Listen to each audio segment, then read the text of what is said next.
driving. Hope comes and stops us in our tracks. Bravely we prove in our striving, trudging together each day. Where there's a will, there's a way. I'm already done sharing. Anger's already here. And I'm going to be reading out of 12 by 12. I'll be starting at the beginning. So, all right. Should we go back to rounded? Nah. Let's keep it spooky. Let's keep it spooky. New podcast out. I just put it out a few minutes ago. Rob, you did a great job. Great job. Loved it. You know, I've been getting a little bit of feedback because some people have listened to the Understanding Fentanyl and they're like, it's good, but it's not raw recovery. There's something about that channel. You know, a lot of stories out there that need to be told. And did you? Good job. I wasn't there. I don't go to the 3 o'clock anymore. I stepped down. So I was going to go today, but they have their group conscience on today, and I would have felt required to go if I went to the meeting. And I didn't feel like dealing with that pressure today. So found a men's meeting in Florida. That was pretty good. So I get to a meeting. Yeah, and it's a good place to pick up sponsees. It really is. It's a great group. I just don't have the time on my hands that I did. So, but we're going to get to step 6 here. All right. And I'm going to be reading out the 12 by 12, page 63.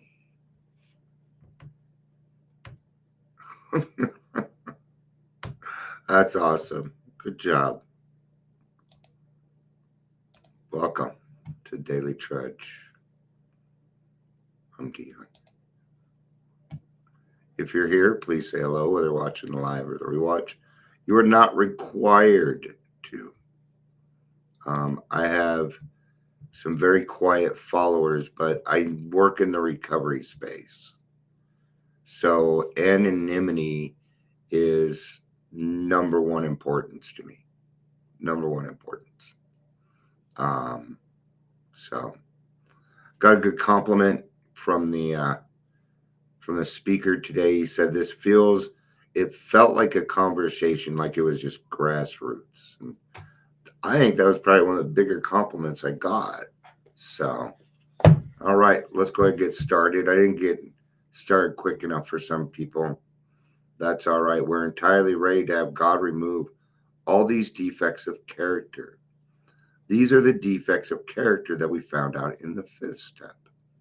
Okay. This is the step that separates the men from the boys. So declared a well-loved clergyman who happens to be one of AA's greatest friends. He goes to explain that any person capable of enough willingness and honesty to try repeatedly step 6 on all of his faults without any reservation whatever has indeed come a long way spiritually, and is therefore entitled to be called a man who is sincerely trying to grow in the image and likeness of his own creator. Now, they said a couple of things in there. Number one, they said, your defects are not all removed, that your defects will crop up. How you handle them is what's going to matter now. Okay? I still get angry. I still get depressed. You know, sometimes I see myself, oh, Dion, don't go that route. That's manipulation. You know, so capable of enough willingness to honestly try repeatedly. Means we're going to do it over and over and over again. You're going to do this every day. You do this when you're praying. Okay. Then they go on to say, to be called a man who is sincerely trying to grow in the image and likeness of his own creator. Okay. Now, a funny word's going to pop up here. It's perfection. Okay. So, God or your higher power is perfect in every way. Well, we're trying to strive for that. Will we accomplish it? No. That's okay. It's okay, man. Because if you did accomplish it, what would you have after? Nothing. Nothing. So every day when we say that I'm becoming a better person every day, that is so much step 6. That's step 6. Okay. And what that action is supposed to do is make us more in his image. Yeah. Of course, the often disputed question of whether God can and will, under certain conditions, remove defects of character will be answered with a prompt affirmative by almost any AA member. To him, this proposition will be no theory at all. It will just be about the largest fact in his life. He will usually offer proof in a statement like this. Sure, I was beaten, almost absolutely licked. My own willpower just wouldn't work on alcohol. Change of scene. The best efforts of family, friends, doctors, and clergymen got no place with my alcoholism. I simply could not stop drinking, and no human being could seem to do the job for me. But when I became willing to clean house and then asked a higher power, God as I understood him, to release my obsession, to give me release, my obsession to drink vanished. Hi, Patricia.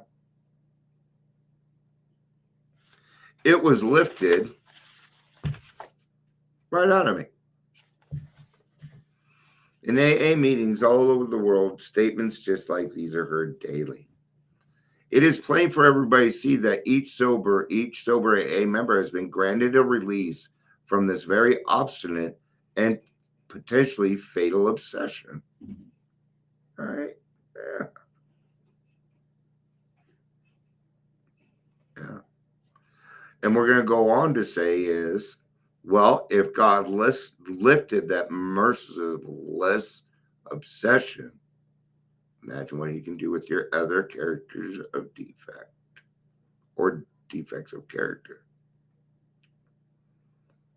So in a very complete and literal way, all AAs have become entirely ready to have God remove the mania for alcohol from their lives, and God has proceeded to do exactly that. If it worked on your worst defect, imagine what it could do with the ones that aren't as bad as the alcoholism. Anger. Big one. Fear. Having been granted a perfect release from alcoholism, a perfect release, it's God. So, of course, it's perfect. Why then shouldn't we be able to achieve the same means, a perfect release from every other difficulty or defect? This is the riddle of our existence, the full answer to which may be only in the mind of God. Nevertheless, at least a part of the answer to it is apparent to us. When men and women pour so much alcohol into themselves that they destroy their lives, they commit a most unnatural act. Okay. I don't know. I really don't know. You're talking to a 2-pack a day smoker. I'm not the person to ask, huh? I'm working on that myself. So when you find out, you let me know. I think any nicotine that you're removing is good. So, um, so they commit a most unnatural act. That unnatural act is suicide. Okay. Well, I didn't try and commit suicide. Now, drinking is suicide on the installment plan. It is a form of suicide. We're drinking it knowing it's killing us. Okay. Defying their instinctive desire for self preservation, they seem bent upon self destruction. They work against their own deepest instinct. As they are humbled by a terrific beating administered by alcohol, the grace of God can enter them and expel their obsession. Here, their powerful instinct to live can cooperate fully with their Creator's desire to give them new life. For nature and God alike abhor suicide.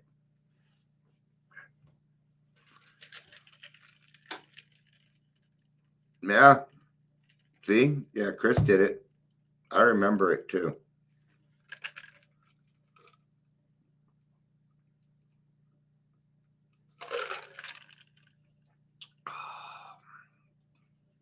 That was refreshing. But most of our other difficulties don't fall under such a category at all. Every normal person wants, for example, to eat, to reproduce, and to be somebody in society of his fellows. And he wishes to be reasonably safe and secure as he tries to attain these things. Indeed, God made him that way. He did not design man to destroy himself by alcohol, but he did give man instincts to help him stay alive. Okay? It is nowhere evident, at least in this life, that our Creator expects us to fully eliminate our instinctual drives. So far as we know, it is nowhere on the record that God has completely removed from any human being all his natural drives. Yeah, we wouldn't be anything. We would just be a lump of flesh, right? And it goes on to say that we are born with an abundance of desires. But there again, as alcoholics, we take these things like security to the extremes, right? And then we create excuses around those things so that we can drink. Well, I just don't feel safe, so I don't feel secure, or I feel very secure. See, it's all just bullshit. It's just bullshit going on in our head. Okay.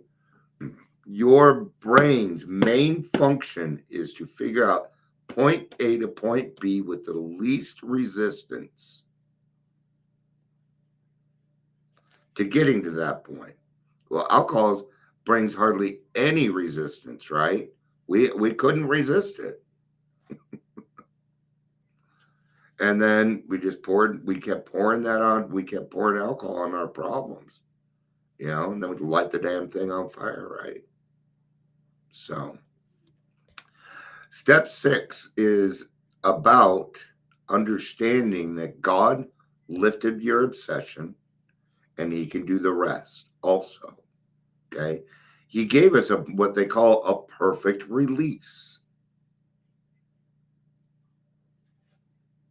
But we tend to forget and we need to be reminded. Okay. So, step 6, it said in the very beginning, this is the step that separates the men from the boys, or the winners from the wieners, right? Right?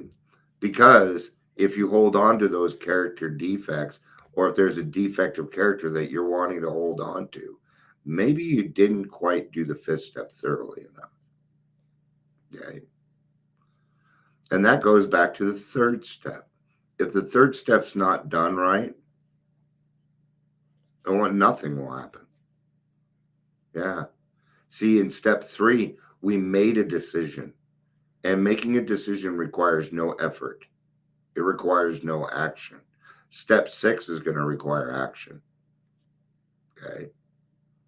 So I like to go into it a little bit more because it's not very long in the big book, but it's not much more than that. Okay. You don't need a book like Drop the Rock to tell you that. Oh, God took care of my alcohol. He'll take care of the rest. There you go. Okay. So why are we doing that? Well, we're getting rid of all that because it's blocking the sunlight to the spirit. And I'm supposed to be moving that way. Go to the light. Go to the light. Okay? Because I'm trying to achieve perfection. I know I'll never get there. That's okay. But I'm going to strive for it. And that is what we're talking about when we say that it can keep any human being striving for so long as he lives. All right. I am going to go find another video game to play because I finished Spider-Man, Miles Morales, yesterday. I'll go play a game that I probably haven't played in a while. I don't know. Again, the podcast is out, man. Podcast is out, so check it out. Rob did a great job. So thank you, everybody, for being here. Chris, Ingrid, good to see you both. I think we had some other people floating in, Patricia, and then I think we had some other people floating around too. So thank you, everybody. I love you. Peace out and have a day.